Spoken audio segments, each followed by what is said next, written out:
Saya bagi situasi tuan-tuan. Seorang suami yang dah ada isteri lah, suami. Dia pergi mahkamah, dia isi borang permohonan poligami. Kemudian perempuan dia bunyi ahem dah Datuk. Dan biar hakim mengesahkan, membenarkan poligami suami ni.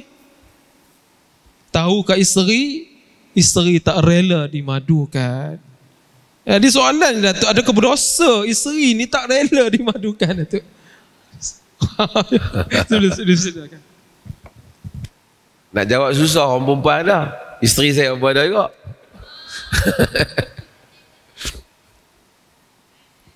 Yang pertama ialah, saya nak sebut beberapa perkara. Pertama, memang orang perempuan ni, siapa saja dah, ustazah besar ke, ustazah kecil ke, payahlah ada orang yang suka suami dia menikah satu lagi. Tapi itu tidaklah menggambarkan dia tidak redha dengan hukum Tuhan tu. Dia cuma tak happy benda tu berlaku pada diri dia. Kadang-kala disebabkan faktor-faktor sampingan. Orang setempat di tempat mereka tu, kawan-kawan dia duk tanya pula, suami hang nikah lain ke? Tapi kalau dia duduk di Afrika, sebahagian negara Afrika yang suami kalau tak kahwin lebih daripada satu leceh, dia akan tanya, abang bila nak menikah lagi? Kerana kadang-kadang disebabkan faktor semasa. Hatta isteri Nabi SAW pun tak, bila tengok ada Nabi, umpamanya riwayat apabila Nabi berkahwin dengan Juwairiyah binti Haris, Aisyah dia rasa cemburu apabila tengok Juwairah cantik dan seumpamanya. Kemudian berdiri di depan pintu Nabi dan kemudian Nabi tawarkan dia wanita. Cumanya ada beberapa hal masalah. Pertama, dia tak setuju tu hal dia, tapi dia tak boleh bantah benda ni halal untuk suami dia selagi mana suami dia tidak melakukan perkara yang haram, dengan artinya telah tak adil kepada dia. Di dalam hadis yang diriwayatkan oleh Nabi daripada Nabi sallallahu alaihi wasallam, saya tengok hadis ni di dalam Sahih Bukhari 5 kali Imam Bukhari sebut. Imam Muslim saya tak ingat, lebih kurang 4 kali mengulangi hadis yang sama dengan makna yang hampir sama, iaitu Nabi sallallahu alaihi wasallam kata, la tas'alul mar'atu talaqa ukhtiha litastafriqa safhataha fa inna laha ma qaddara laha.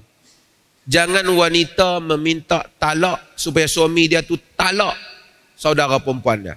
Maksudnya talak ni maksud talak madu dia lah. Jangan dia minta supaya talak madu dia. Dalam riwayat dalam Bukhari juga, la yahillu limra'atin an tas'ala talaqa ukhtiha. Jangan wanita minta talak untuk supaya mentalakkan madu dia. Litastafriqa safhataha, supaya untuk dia ambil semua bolot kat dia. Fa inna laha ma qaddara laha, kata Nabi, kerana bagi dia apa yang Allah takdir untuk dia, dia akan dapat banyak mana. Kadang-kadang dia sangka bila suami kahwin satu lagi, dia rasa bahawasanya mungkin suami itu tak sayang kat dia. Mungkin suami itu akan lebih appreciate dan sayang pada dia. Dan dia kadang-kadang dia sangka mungkin rezeki dah tak ada dah kena bahagi dua. Rezeki dia tetap rezeki dia. Ini yang Nabi SAW sebut. Cuma haram dia meminta supaya suami dia mentalakkan madu dia. Satu. Yang kedua ialah, kahwin ni, suami dia kahwin, tak semesti menjadi rukun nikah ni dia kena bagi tahu kepada isteri dan nombor satu. Kalau sekiranya, melainkan jika tak bagi tahu tu menyebabkan berlaku ketidakadilan. Kalau tak berlaku ketidakadilan, tak ada masalah. Misalnya yang kedua tu tak minta hak apa. Dia hanya minta hak untuk bermalam saja dan dia tak ambil pun hak yang banyak isteri dia yang pertama. Dia tak bagi tahu. Tidak menyebabkan perkahwinan tak sah ataupun suami dia berdosa. Bahkan Dr. Yusuf Al-Qardawi dia menyatakan kalau itulah dapat mengubat hati yang pertama supaya tidak merasa sedih, maka itu adalah lebih baik dalam sebahagian keadaan lah. Yang ketiga, kalaulah isteri dia tahu dan isteri dia cannot accept Ni, poligami ni. Dia hari-hari tension, fikir, tidur tak lena, makan tak lalu, buat kerja apa tak boleh. Dia tak boleh hidup dah dengan suami dia. Dia tak boleh nak taat daripada suami dia. Kerana keadaan itu, dia tak terbayang bahawasanya satu hari dia akan bermadu dengan orang lain. Dia tak boleh accept.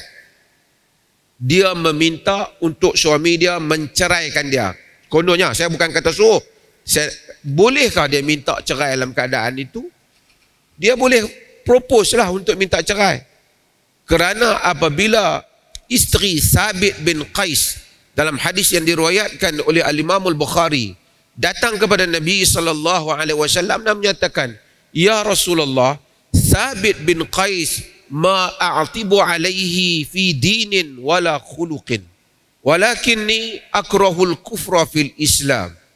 Wahai Rasulullah, Sabit bin Qais, aku tak petikai agama dia dan akhlak dia, tapi aku bencikan kufur di dalam Islam.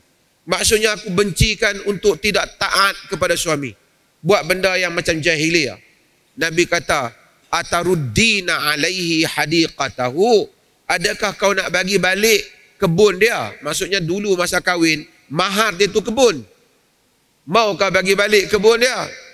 Dia kata, "Na'am."